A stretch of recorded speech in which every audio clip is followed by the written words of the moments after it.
Washington, Reuters, a spate of sexual misconduct accusations against U.S. politicians and other powerful men will force candidates for the November 2018 congressional elections to weigh more carefully than ever whether their past behavior could doom their chances.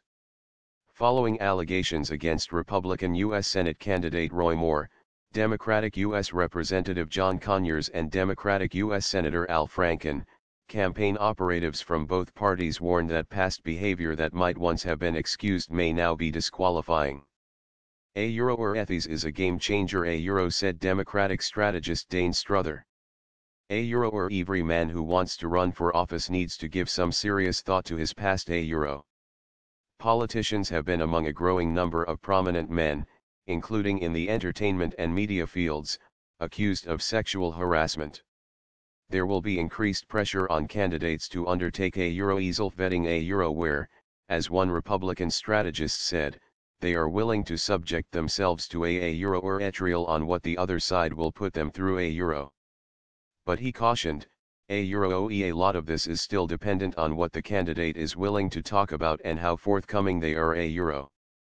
In next year trademark's elections, Democrats will seek to wrest one or both houses of Congress from Republican control. 33 U.S. Senate seats and all 435 seats in the U.S. House of Representatives will be contested.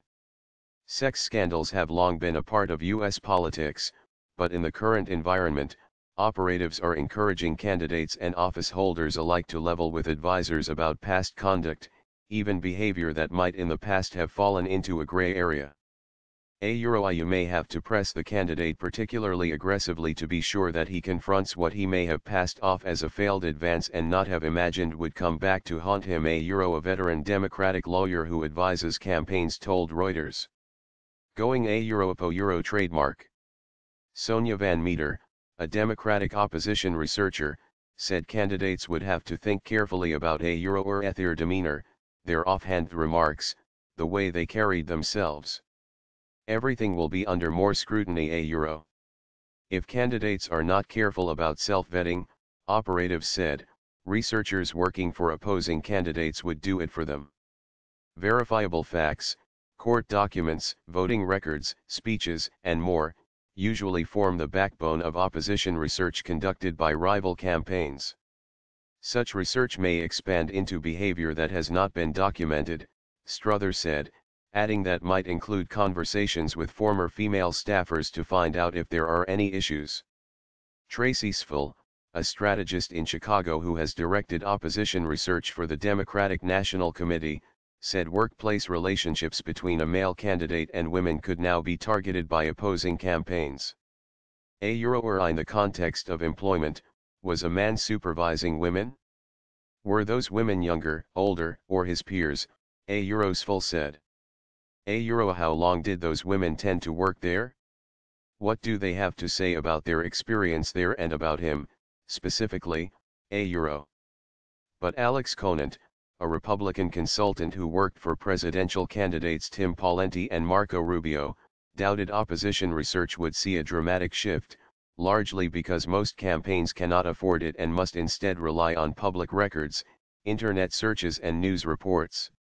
Opposition research in early stages of congressional campaigns is not going back and interviewing every single person who has worked with a candidate, Conant said. There are also limits on the effectiveness of opposition research in identifying potential misconduct. Rumors surrounding Maria trademark's alleged interest in teenage girls had circulated in Alabama politics for years, but it took reporters from the Washington Post, not researchers from campaigns, to persuade his accusers to go on the record.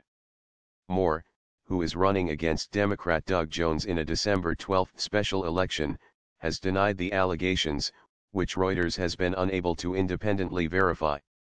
Republican lawmakers in Washington, including Senate Republican leader Mitch McConnell, have distanced themselves from Moore and urged him to quit the race. Altered landscape. Self-vetting is all the more important, operatives said, because the national parties have little capacity to weed out problematic candidates.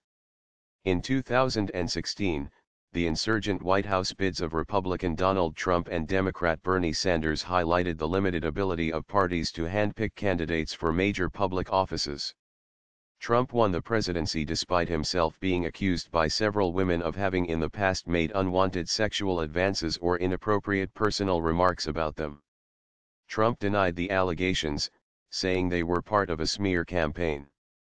In the race for the U.S. Senate seat in Alabama, Moore prevailed in the Republican primary over Luther Strange, the incumbent backed by the party establishment.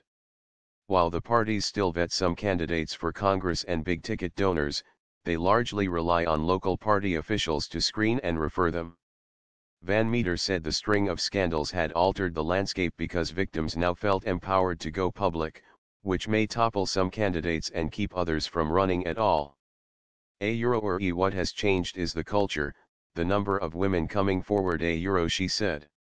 We trademark going to see more of these cases.